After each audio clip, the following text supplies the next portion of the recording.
नमस्कार दोस्तों, स्वागत है आप सभी का हमारे चैनल में। तो चलिए सुनते हैं आज की कहानी। शहर के मशहूर उद्योगपति महेश अग्रवाल की इकलौती बेटी मेघा बचपन से ही संस्कारी और सरल स्वभाव की थी। करोड़ों की संपत्ति होने के बावजूद महेश ने उसे हमेशा सादगी और इंसानियत का पाठ पढ़ाया था। जब मेघा की शादी की बात आई तो महेश ने जानबूझकर एक साधारण सा परिवार चुना। उनका मानना था कि रिश्ता पैसों से नहीं, संस्कारों से चलना चाहिए। शादी से पहले महेश ने होने वाले समधी से अपनी असली हैसियत छिपाई और बताया कि वे एक सामान्य परिवार से हैं। शादी सादगी से हो गई। शुरुआत में ससुराल वालों ने अनन्या का खूब स्वागत किया, लेकिन कुछ ही दिनों बाद जब उन्हें लगा कि बहू गरीब घर से आई है और दहेज भी ज़्यादा नहीं लाई, तो उनका व्यवहार पूरी तरह से बदल गया। यहीं से अनन्या की परीक्षा और उसकी दर्द भरी जिंदगी की शुरुआत होती है। शादी के कुछ ही दिनों बाद सासू माँ कौशल्या का असली चेहरा सामने आ गया। उसने मेघा से पूरे घर का काम करवाना शुरू कर दिया। सुबह सबसे पहले उठना, झाड़ू पोछा, बर्तन, खाना बनाना और सबकी सेवा करना अब उसकी रोज की दिनचर्या बन गई। छोटी सी गलती पर भी सास उसे सबके सामने डांटती और ताना मारती। गरीब घर की लड़की से और उम्मीद भी क्या की जा सकती है। मेघा का पति राघव सब कुछ देखता था, लेकिन अपनी माँ के खिलाफ कभी आवाज नहीं उठाता था। घर के बाकी सदस्य भी सास का साथ देते और मेघा को ही हर बात के लिए दोषी ठहराते। मेघा अपने माता पिता की इज्जत और अपने रिश्ते को बचाने के लिए हर अपमान चुपचाप सहती रही। उसे उम्मीद थी कि एक दिन उसका प्यार और सेवा उस परिवार का दिल बदल देंगे, लेकिन उसे नहीं पता था कि उसके जीवन की सबसे बड़ी परीक्षा अभी बाकी थी। करीब 6 महीने बाद राघव के छोटे भाई की शादी धूमधाम से हो गई। नई बहू पूजा एक अमीर परिवार से आई थी। शादी में महंगे गहने, लग्जरी कार और ढेरों उपहार देखकर सास कौशल्या की खुशी का ठिकाना नहीं रहा। जिस घर में मेघा को कभी सम्मान नहीं मिला, उसी घर में पूजा का राजसी रूप से स्वागत हुआ। उसकी हर छोटी बड़ी इच्छा पल भर में पूरी की जाती, जबकि मेघा को उसकी सेवा करने के लिए कहा जाता था। धीरे धीरे पूजा भी सास के रंग में रंग गई। वह अनन्या को नाम लेकर ही नहीं, बल्कि हुक्म देकर बुलाती। कभी अपने कमरे की सफाई करवाती, कभी अपने कपड़े प्रेस करवाती, तो कभी मेहमानों के सामने उसे नौकरानी की तरह पेश करती। सास और छोटी बहू की जोड़ी मिलकर मेघा का हर दिन अपमान से भर देती। मेघा सब कुछ सहती रही, लेकिन उसके चेहरे की मुस्कान अब दर्द में बदल चुकी थी। उसे बिल्कुल भी अंदाजा नहीं था कि जल्दी ही एक ऐसी घटना होने वाली है जो पूरे परिवार की किस्मत बदल देगी। एक दिन पूजा ने जानबूझकर अपनी सोने की चेन अलमारी से निकालकर अपने ही पर्स में छुपा दी। कुछ देर बाद वह पूरे घर में चिल्लाने लगी, मेरी चेन चोरी हो गई, मेरी चेन कहाँ गई। सास कौशल्या बिना कुछ सोचे समझे सीधे मेघा पर टूट पड़ी। उसने सबके सामने मेघा का हाथ पकड़ लिया और बोली, गरीब घर की लड़की है, इसकी नीयत तो पहले दिन से ही खराब थी। राघव भी चुपचाप खड़ा रहा और मेघा की एक बात तक नहीं सुनी। कौशल्या ने गुस्से में मेघा का सामान कमरे से बाहर फेंक दिया और उसे पूरे दिन बिना खाना दिए काम करवाया। शाम को जब पूजा अपना पर्स खोलती है तो वही चेन उसमें से निकल आती है। सब समझ जाते हैं कि गलती पूजा की थी, लेकिन अपनी इज्जत बचाने के लिए वह झूठ बोल देती है, अरे मैं ही भूल गई थी। उसके बावजूद भी कोई भी मेघा से माफ़ी नहीं मांगता। कुछ दिनों बाद घर में एक बड़ी पूजा रखी जाती है। रिश्तेदारों के सामने कौशल्या अनन्या को रसोई में ही काम करने के लिए छोड़ देती है, जबकि पूजा को सबके बीच बैठाकर उसकी तारीफों के पुल बांधती है। जब मेघा रसोई से चाय की ट्रे लेकर आती है तो पूजा जानबूझकर उसके हाथ से ट्रे को टकरा देती है। चाय एक रिश्तेदार के कपड़ों पर गिर जाती है। कौशल्या बिना सच्चाई जाने सबके सामने मेघा को जोरदार थप्पड़ मार देती है।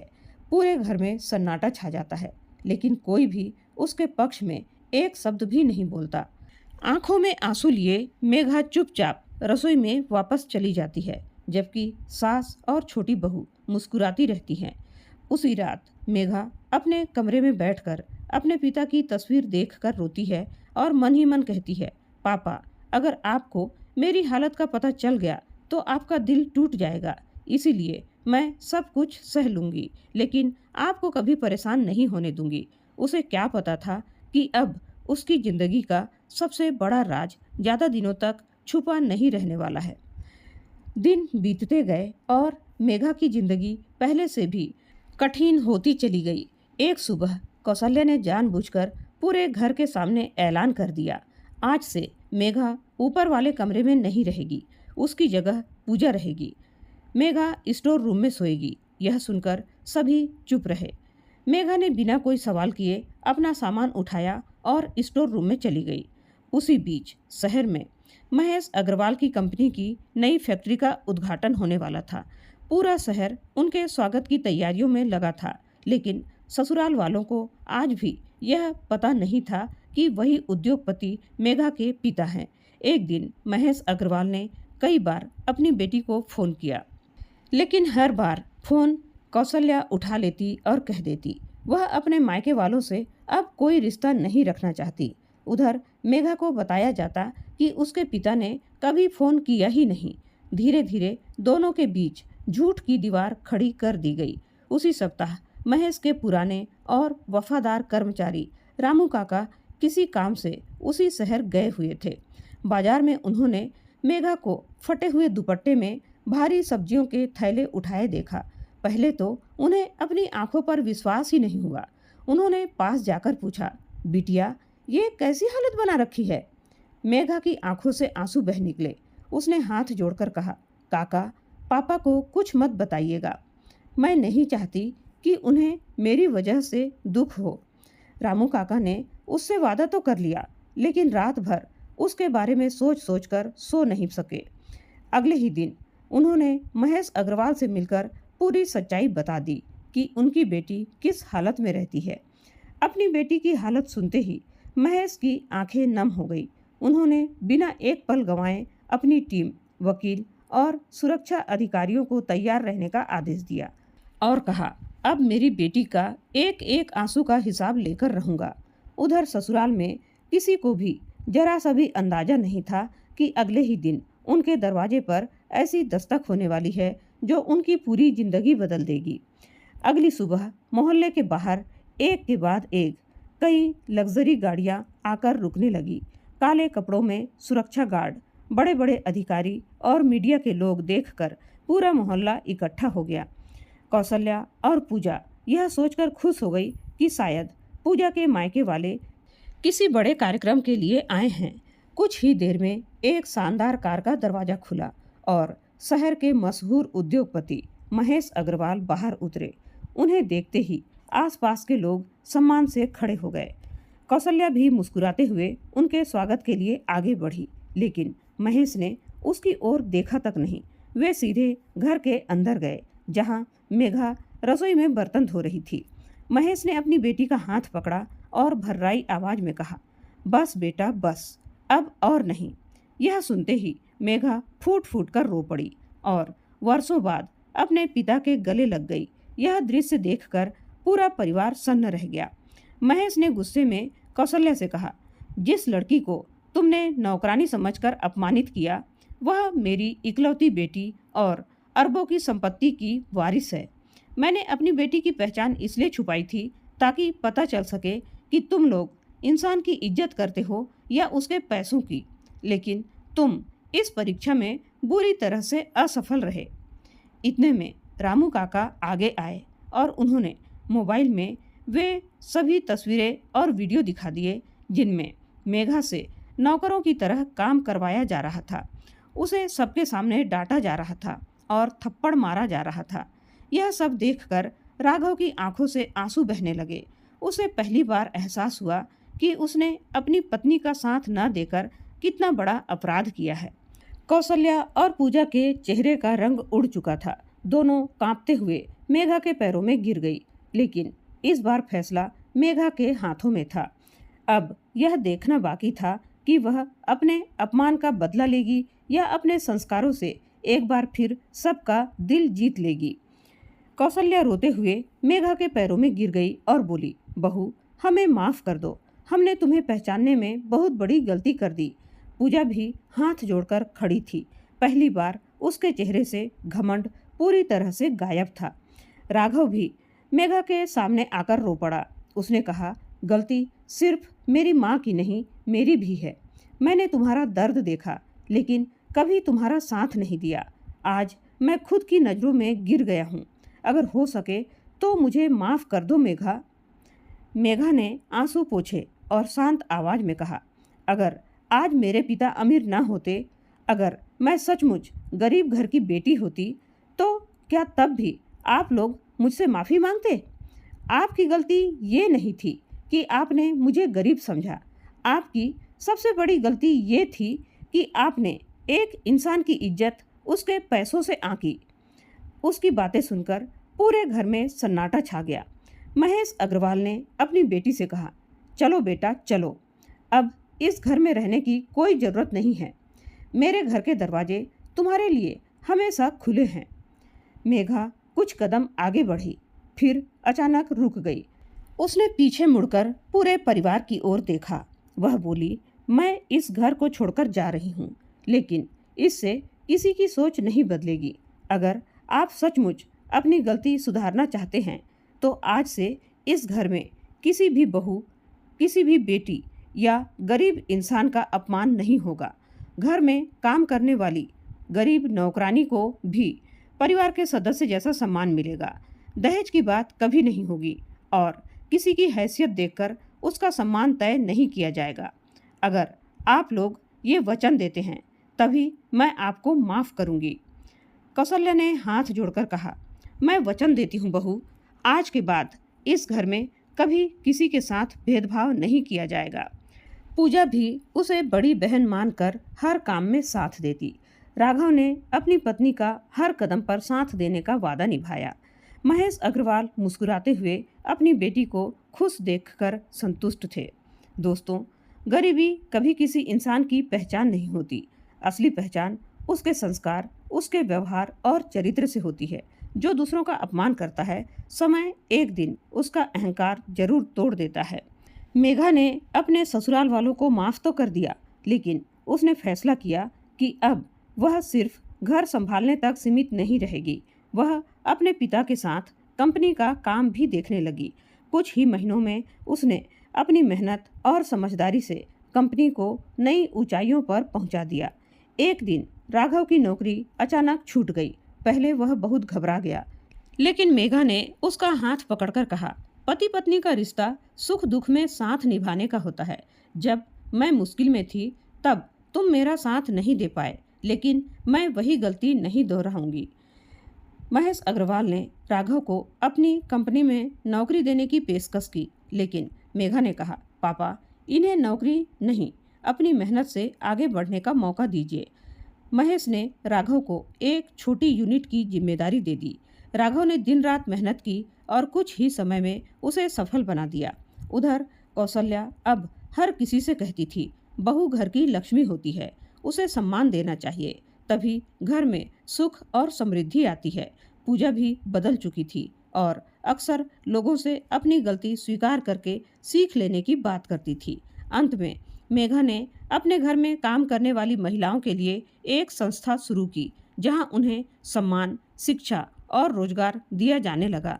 उद्घाटन समारोह में उसने कहा, जिस अपमान को मैंने सहा वह किसी और बेटी की किस्मत न बने, यही मेरी सबसे बड़ी जीत है। अनन्या के माफ कर देने के बाद घर का माहौल पूरी तरह से बदलने लगा था। कौशल्या अब उसे बहू नहीं, बेटी कहकर बुलाने लगी थी। पूजा भी अपनी हर गलती पर शर्मिंदा थी और अनन्या के साथ घर के कामों में मदद करने लगी थी। राघव ने पहली बार अपनी पत्नी का साथ देना शुरू कर दिया था। धीरे धीरे पूरे परिवार को अपनी गलतियों का एहसास होने लगा। उसी बीच महेश अग्रवाल ने पूरे परिवार को अपनी कंपनी के एक बड़े सम्मान समारोह में बुलाया। वहां हजारों लोगों के सामने उन्होंने मंच से कहा, आज मेरी सबसे बड़ी पहचान मेरी दौलत नहीं बल्कि मेरी बेटी के संस्कार है। जिस बेटी ने अपमान सहकर भी अपने परिवार को टूटने नहीं दिया, वही असली विजेता है। पूरा हॉल तालियों से गूंज उठा। यह सुनकर कौशल्या और पूजा की आंखों में शर्म और पश्चाताप के आंसू बहने लगे। उन्हें समझ में आ गया कि इंसान की असली कीमत उसके चरित्र से होती है, पैसों से नहीं। सम्मान समारोह के कुछ दिनों बाद महेश अग्रवाल ने पूरे परिवार को अपने बंगले पर खाने के लिए बुलाया। पहली बार कौशल्या और पूजा ने वह आलीशान दुनिया देखी जहां मेघा बचपन से पली बढ़ी थी। करोड़ों की संपत्ति, सैकड़ों कर्मचारी और हर तरफ मेघा के सम्मान की बातें सुनकर दोनों का सिर शर्म से झुक गया। खाना खत्म होने के बाद महेश अग्रवाल ने मुस्कुराते हुए कहा, आज मैं अपनी बेटी के नाम पूरी कंपनी करने की घोषणा करता हूँ। यह सुनते ही सभी हैरान रह गए। लेकिन अगले ही पल अनन्या खड़ी हुई और बोली, पापा, मुझे दौलत नहीं चाहिए। मेरी सबसे बड़ी दौलत मेरा परिवार है। अगर आपने मुझे सब कुछ देना ही है तो वादा कीजिए कि हमारी कंपनी हर साल गरीब बेटियों की पढ़ाई और उनकी शादी में मदद करेगी। महेश अग्रवाल अपनी बेटी की बात सुनकर भावुक हो गए। उन्होंने उसी मंच से एक नया ट्रस्ट बनाने की घोषणा कर दी। पूरा हॉल तालियों से गूंज उठा और कौशल्या ने मन ही मन सोचा, जिस बहू को मैंने नौकरानी समझा था वही आज हजारों बेटियों की जिंदगी बदलने जा रही है। मेघा ने अपने पिता के साथ मिलकर मेरी उड़ान नाम से एक संस्था शुरू की। उसका उद्देश्य गरीब परिवारों की बेटियों को पढ़ाई, कौशल, प्रशिक्षण और रोजगार के अवसर देना था। शुरुआत में सिर्फ 10 लड़कियां संस्था से जुड़ी, लेकिन मेघा ने हार नहीं मानी। वह खुद छोटे छोटे कस्बों और गांवों में जाकर उनके परिवारों से मिलती और बेटियों को पढ़ाने के लिए समझाती। एक दिन उसे सुमन नाम की 17 साल की लड़की मिली। सुमन के पिता आर्थिक परेशानी के कारण उसकी शादी करवाना चाहते थे। मेघा ने उसके पिता से कहा, शादी से पहले आपकी बेटी को अपने पैरों पर खड़ा होने का मौका दीजिए। अगर वह 6 महीने में खुद कमाने लगे तो क्या आप उसकी शादी रोक देंगे? पिता ने मजबूरी में हामी भर दी। मेघा ने सुमन को सिलाई और कंप्यूटर का प्रशिक्षण दिलवाया। 6 महीने बाद सुमन ने अपनी पहली कमाई अपने पिता के हाथ में रखी। उसकी आंखों में आंसू थे। वह बोली, पापा, अब मैं बोझ नहीं हूँ, मैं आपका सहारा बन सकती हूँ। यह बात पूरे गांव में फैल गई। धीरे धीरे मेघा के पास ऐसी ही सैकड़ों बेटियां आने लगी। लेकिन तभी एक बड़ी मुश्किल सामने आ गई। कुछ लोगों ने संस्था के खिलाफ अफवाह फैलानी शुरू कर दी कि मेघा गरीब लड़कियों को उनके परिवारों से दूर कर रही है। कई परिवार अपनी बेटियों को वापस ले जाने लगे। मेघा टूटने के बजाय खुद उन गांवों में पहुंची और बोली, मैं आपकी बेटियों को आपसे दूर करने नहीं आई हूँ। मैं चाहती हूँ कि एक दिन आपकी बेटी आपके परिवार की सबसे मजबूत आवाज़ बने। लेकिन उसी रात संस्था के कार्यालय में एक अनजान लिफाफा पहुंचा। उसमें सिर्फ एक कागज था। अगर तुमने लड़कियों के लिए यह काम बंद नहीं किया तो अगली बार सिर्फ धमकी नहीं मिलेगी बल्कि दंड मिलेगा। मेघा ने वह पत्र पढ़ा, कुछ पल चुप रही और फिर उसे फाड़कर कूड़ेदान में डाल दिया। वह मुस्कुराकर बोली, जिसने मुझे सालों तक झुकाने की कोशिश की वह भी मुझे नहीं झुका सका। अब मैं हजारों बेटियों के लिए कैसे रुक सकती हूँ? लेकिन उसे अंदाजा नहीं था कि यह धमकी देने वाला कौन था और वह मेघा के काम को रोकना क्यों चाहता था। धमकी मिलने के बावजूद मेघा ने अपना काम बंद नहीं किया। उसने गांव में बेटियों के लिए एक छोटा सा प्रशिक्षण केंद्र शुरू किया, जहां सिलाई, कंप्यूटर और छोटे व्यवसाय की ट्रेनिंग दी जाने लगी। एक दिन केंद्र में पढ़ने वाली काजल अचानक रोते हुए मेघा के पास आई। उसके पिता ने उसकी शादी तय कर दी थी और अगले ही महीने शादी होने वाली थी। काजल पढ़ना चाहती थी, लेकिन घर की आर्थिक स्थिति बहुत खराब थी। मेघा उसके घर पहुंची और उसके पिता से बोली, मैं आपकी बेटी की शादी रोकने नहीं आई हूँ, बस उसे 6 महीने का समय दीजिए। अगर वह अपने पैरों पर खड़ी हो गई तो उसका भविष्य बदल जाएगा। काजल के पिता मान गए। मेघा ने काजल को प्रशिक्षण दिलवाया और कुछ ही महीनों में उसे एक छोटी सी नौकरी भी मिल गई। पहली तनख्वाह लेकर काजल घर पहुंची तो उसके पिता की आंखों में आंसू आ गए। लेकिन उसी रात मेघा को पता चला कि गांव के कुछ प्रभावशाली लोग प्रशिक्षण केंद्र बंद करवाने के लिए दबाव बना रहे हैं। अगली सुबह केंद्र के बाहर एक नोट चिपका था। यह आखिरी चेतावनी है, लड़कियों को इकट्ठा करना बंद करो। मेघा ने नोट हटाया और बेटियों से कहा, डरना मत, अब यह केंद्र सिर्फ मेरा नहीं बल्कि तुम सबका है। लेकिन अगली सुबह जब लड़कियां केंद्र पहुंची तो उन्होंने देखा कि केंद्र का ताला टूटा हुआ था और अंदर का सारा सामान गायब था। सुबह केंद्र का टूटा ताला देखकर सभी लड़कियां डर गई। सिलाई मशीनें, कंप्यूटर और जरूरी सामान सब गायब था। काजल रोते हुए बोली, दीदी अब हमारा प्रशिक्षण बंद हो जाएगा। मेघा ने उसका हाथ पकड़कर कहा, सामान चोरी हुआ है, हमारा हौसला नहीं। उसने उसी दिन अपने पिता से मदद लेने के बजाय शहर के लोगों से अपील की। खबर सोशल मीडिया और स्थानीय अखबारों में फैल गई। अगले ही दिन कई लोगों ने अपनी तरफ से सिलाई मशीनें, कंप्यूटर और किताबें दान करनी शुरू कर दी। लेकिन मेघा ने पुलिस में शिकायत भी दर्ज करवा दी। जांच में सामने आया कि चोरी किसी बाहरी आदमी ने नहीं की बल्कि केंद्र के एक पूर्व कर्मचारी ने की थी। उसने पैसों के लालच में कुछ लोगों के कहने पर यह काम किया था।